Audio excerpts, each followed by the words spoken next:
வணக்கம் அனிதா டிவியின் அன்பு ஆன்மீக நேயர்களே. பொதுவாக நாம் நம்மளுடைய தொலைக்காட்சியில் தமிழகம் அல்லது இந்தியாவிலேயே பார்த்திங்கன்னா அதிகமான ஆன்மீக குருக்களையும் ஆன்மீக குருமார்களையும் தான் நம்மளுடைய தொலைக்காட்சிகளில் நீங்கள் கண்டு ரசிச்சிங்க.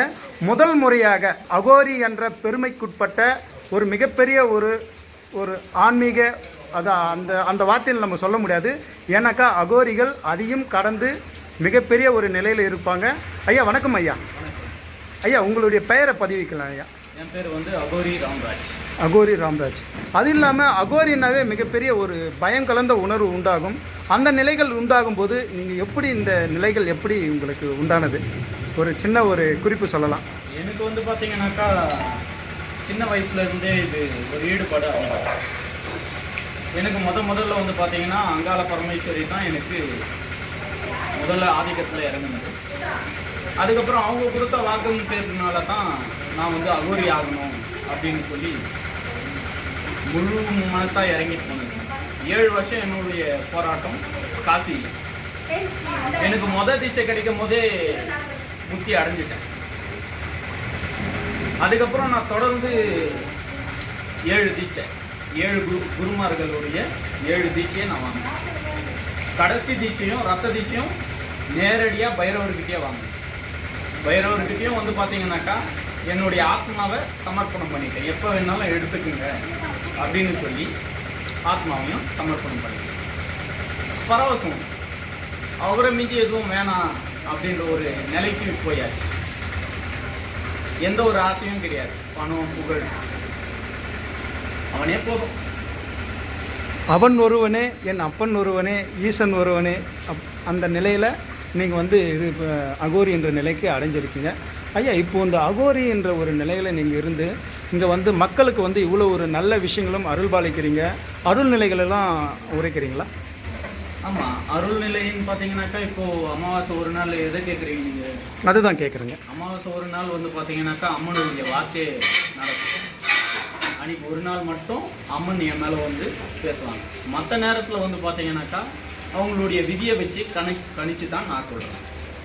அது இல்லாமல் பார்த்தீங்கன்னாக்கா அவங்களுக்கு எப்பேற்பட்ட பிரச்சனையாக இருந்தாலும் செய்வனாலேயோ சூனியத்தினாலேயோ விதினாலேயோ இல்லை வேறு எந்த விதமான பிரச்சனையாக இருந்தாலும் அதை தீர்க்கக்கூடிய விஷயத்தை நான் செய்வேன். ஐயா பொதுவாக இன்னொரு விஷயம் கேள்விப்பட்ட ஐயா, அகோரி என்ற ஒரு நிலைக்கு நம்ம அதாவது நிறைய பேருக்கு அவங்களுக்குள்ளே இருக்கும்.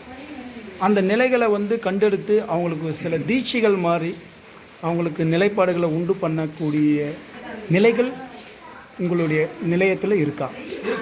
நான் இப்போ பார்த்தீங்கன்னா என்னுடைய சிஷியர்களுக்கு தீட்சை வழங்கினது. முதல் கட்ட தீட்சை பார்த்தீங்கன்னாக்கா குரு தீட்சை, அகோர குரு தீட்சை, அதுக்கப்புறம் அகோர கணபதி தீட்சை, அதுக்கப்புறம் அகோர காளி தீட்சை. இது 3 மட்டும் முதல்ல கொடுப்போம். அதுக்கப்புறம் ஒவ்வொரு தீட்சையாக பார்த்தீங்கன்னாக்கா காசியில் தான் கிடைக்கும். புரியுதுங்களா? இதில் பார்த்தீங்கன்னா அவங்களுடைய தன்மை, அதாவது அவங்களுடைய புத்தியை வச்சு தான் நாங்கள் கணிக்கிறோம். மந்த புத்தி, நீர் புத்தி, ஆகாய புத்தி, நெருப்பு புத்தின்ற மாதிரி ஒவ்வொரு புத்திக்கு ஏற்ற மாதிரி தீட்சைங்களை நாங்கள் ஐயா பொதுவாக இந்த தீட்சை பற்றி சொல்லும்போது ஒரு விஷயத்தை கேள்விப்பட்டேன். பொதுவாக ஆன்மீக குருமார்கள் தீட்சை கொடுத்தாங்கன்னா அவங்களுடைய ஆலயங்கள் இருக்கும், இல்லைன்னா பொதுவான ஒரு ஆலயங்கள் இருக்கும். ஆனால் அகோரிகள் தீட்சை கொடுக்கும்பொழுது இறந்த பிணங்களின் மேலே, அதாவது அது நம்ம எனக்கு சொல்லக்கூடிய பார்த்தீங்கன்னாக்கா முறையான தீட்சைன்னு சொல்லலாம். முறையான தீட்சை அகோரிங்க கொடுக்குறாங்க அப்படின்னாக்கா பிணத்தின் மீது உக்காந்து தான் கொடுத்து ஆகணும். அப்படி கொடுத்து அதில் இருந்து சில மாமிசங்களை சாப்பிட்டா மட்டுமே அந்த தீட்சை முழுமையடையும். இப்போ பொதுவாக அன்னைக்கு ஒரு நாள், அதாவது தீட்சை கொடுக்குற அன்னைக்கு இரவு 12 மணி நேரத்தில் தான் தீட்சையை ஆரம்பிப்போம். பிணத்தின் மேலே உக்கார வச்சு முடித்து மாமிசம் சாப்பிட்டதுக்கு அப்புறம் 3 மணியிலிருந்து காலையில் விடியகாலம் 6 மணிக்குள்ளே அவங்களுக்கு கனவு வந்தே தீரணும். அப்போ தான் தீட்சை பூர்த்தி அடைஞ்சிச்சுன்றது அர்த்தம். ஐயா அதே போல் இன்னொரு கேள்வி ஐயா, தமிழகத்தில் சுமார் எவ்வளோ அகோரிகள் இருக்கிறாங்க? தமிழகத்தில் பார்த்தீங்கன்னாக்கா இப்போது பேர் சொல்ல விரும்பலை. தமிழகத்தில் திருச்சியில் ஒருத்தர் இருக்கிறாரு, அதே மாதிரி வேலூரில் நான் இருக்கேன். திருச்சியில் ஒருத்தர் இருக்கிறாரு. ஐயா என்னங்க ஐயா டப்புன்னு முடிச்சிட்டிங்க? 2 தமிழகத்தில் எங்களுடைய சீடர்கள்னு பார்த்தா நிறைய பேர் இருக்கிறாங்க. ஓ, நீங்கள் இந்த தீட்சை குருமார்கள்னு பார்த்தா நாங்கள் 2 பேர். 2 பேர் இருக்கீங்க. ஆனால் இப்போ உங்ககிட்ட வந்து நிறைய சீடர்கள் உருவாகுறாங்க. அவங்களுக்கு எந்த மாதிரியான நிலைகள்லாம் நீங்கள் ஸ்டெப் பை ஸ்டெப்பாக எதனா பயிற்சிகள் மாதிரி ஏதாவது பயிற்சி கொடுத்து அதுக்கான நிலைகள்? அதாவது முதல்ல இருந்து ஒவ்வொரு மாந்திரிகம்ன்றது வேற, அகோர மாந்திரிகம்ன்றது வேற. அதில் ஆக்ரோஷம் கம்மியாக இருக்கும், நாள் தள்ளி போகும். இதில் 1 ஹவரில் எது வேணாலும் சாதிக்க முடியும். 1 ஹவரில், அதாவது வந்து ஒரு குடும்பத்தில் இருக்கிற பிரச்சனைகள் வினைகள் சாதிக்க முடியும்.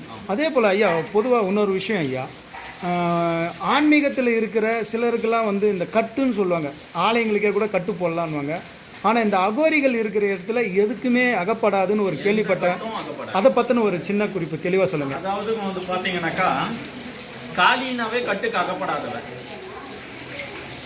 சிவன் பார்த்தீங்கன்னாவே அவரும் எந்த கட்டுக்கும் அகப்படாதவர்.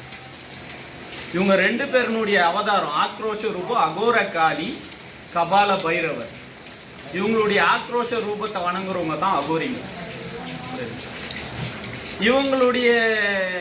இவங்களுடைய பிள்ளைகளா இருக்கிற எங்களுக்கு, அதாவது பிள்ளைகள்னு கூட சொல்ல முடியாது, நான் தான் சிவன், நான் தான் பைரவன், நான் தான் கடவுள், எனக்கு எப்படி கட்டு வரும்? கட்டை உருவாக்குறவனே நான் தான், எனக்கு எப்படி கட்டு வரும்? ரொம்ப அருமையாக சொன்னீங்க. அதாவது வந்து பார்த்தீங்கன்னா, இந்த கேள்வி நான் உங்களை கேட்கணும்னு கேட்கல. என்ன ஒரு அகோரி நிலையில் இருக்கிற ஒரு நபர், அவர் வந்து மலேசியாவில் இருக்கார், பயணித்து இப்போ தான் வந்து தமிழ்நாட்டுக்கு வந்திருக்கிறாரு.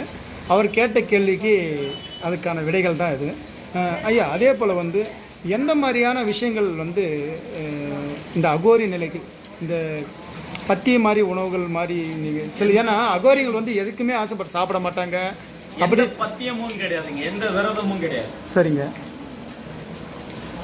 உங்களுக்கு உண்மையான வழியில சொல்லணும்னாக்கா, இதுல சுத்தம், அசிங்கம், அசுத்தம் எதுவுமே கிடையாது. எதுக்காகன்னு கேட்டீங்கன்னா, சிவனை அடைய எதை வேணாலும் செய்வோம். நான் தான் சிவன் அப்படின்ற சொல்ற அந்த தன்மையை பெறத்துக்கு மனித மாமிசம், மனித மலம், மனித நீர்மம் இதெல்லாமே நாங்கள் அருந்தோம். ஏன் அப்படின்னு கேட்டால், நம்ம சாதாரணமாகவே சொல்லலாம். யாரனா ஒருத்தரை இம்ப்ரெஸ் பண்ணணும் அப்படின்னா கையாக இருக்கிறது, கழுத்தை அறுத்துக்கிறது, ரத்தத்தை வெளியே விடுறது, இந்த மாதிரி இல்லைங்களா? அந்த மாதிரி என்னடா இவன் நம்மளுக்காக இவ்வளோ பண்ணுறானே அப்படின்ற எண்ணத்தை திணிக்கிறோம், அவருக்கு திணிக்கிறோம். எஞ்சல திணிக்கிறோம். அதுதான் நான் தான் சிவன், நான் தான் குடிச்சுக்கிறேன். எஞ்சல எங்க சாமின்னு நான் கேட்கல, நான் தான் எனக்குள்ள இருக்கிறான், நான் அதை தேடினேன், குடிச்சுட்டேன். புரியுதுங்களா? எங்க தெய்வம் வந்து எங்க இருக்குது, வெளியே இருக்குதா, இங்க இருக்குதா, கோயில்ல இருக்குதா கிடையாதுங்க. உங்களுக்குள்ள இருக்கிறான் சிவன், தேடுங்க. உள்ளுக்குள்ளவே இருக்கிறான், தேடி வெளியே இழுத்து பிடிச்சுங்க, விடாதீங்க. புரியுதுங்களா? அவனுக்கும் வந்து பாத்தீங்கன்னாக்கா எந்த ஒரு சுத்தம் எதுவும் கிடையாது. அசுத்தத்திலயும் சக்தி இருக்குது, அது யாருக்கும் தெரியாது. தீட்டு இதெல்லாம் இருக்குங்க. தீட்டு நடக்கிற பாதையில தீட்டு இல்லையா? சாப்பிட்ற சாப்பாட்டுல தீட்டு இல்லையா? எல்லாத்துலயும் இருக்குது. இதை எல்லாமே கடந்து போனா மட்டுமே சிவனை அடைய முடியும். எதையும் பார்க்க தேவையில்லை. தீட்டும் கிடையாது, எந்த ஒரு அசிங்கத்துக்கும் எல்லாம் கிடையாது. நீ எப்படின்னா இரு, ஆனா எனக்கு உண்மையா இரு. அதுதான் அவனுடைய வார்த்தை. சூப்பர் ஐயா, சூப்பர். அதாவது ரொம்ப அருமையாக சொன்னீங்க. சிவனை அடைகிறதுக்கு எந்த வித நிலையும் இல்லை. கேட்கும்போதே அந்த அளவுக்கு ஒரு சுகமாக இருக்குது. ஐயா, இன்னொரு இறுதியாக ஒரு கொஸ்டின் கேட்கலாம். நம்மளுடைய இந்திய மக்களுக்கும் உலக மக்களுக்கும் நம்மளுடைய தமிழ் கலாச்சாரம், தமிழ் மண்ணை, தமிழை சுவாசிக்கிற தமிழ் மக்களுக்கும் நீங்கள் உங்களுடைய நிலைகளிலிருந்து, இந்த அமாவாசை திருநாளில் இருந்து ஒரு அற்புதமான ஒரு ஆசி எதிர்பார்க்குறேன் ஐயா.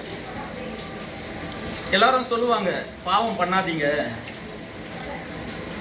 பாவம் பண்ணாதீங்க, சீக்கிரம் உங்களை அழிவு தேடி வரும். நான் சொல்றத நல்லா கேளுங்க. பாவம் பண்ணுங்க, உங்களை கடவுள் தேடி வருவான். அந்த பாவத்தையும் நல்லவனுக்காக மட்டும் பண்ணுங்க. ஒரு குடும்பத்தை காக்கிறதுக்காக ஒரு குடும்பத்துக்கு பாவம் பண்றது தப்பில்லை. புரியுதுங்களா நான் சொல்றது? கொலைகாரனை காட்டி கொடுக்கறது தப்பா? கொலை பண்றது தப்பு, அவனை காட்டி கொடுக்கறது தப்பா? ஆனா அது அவன் குடும்பத்துக்கு பண்ற பாவம் தானே.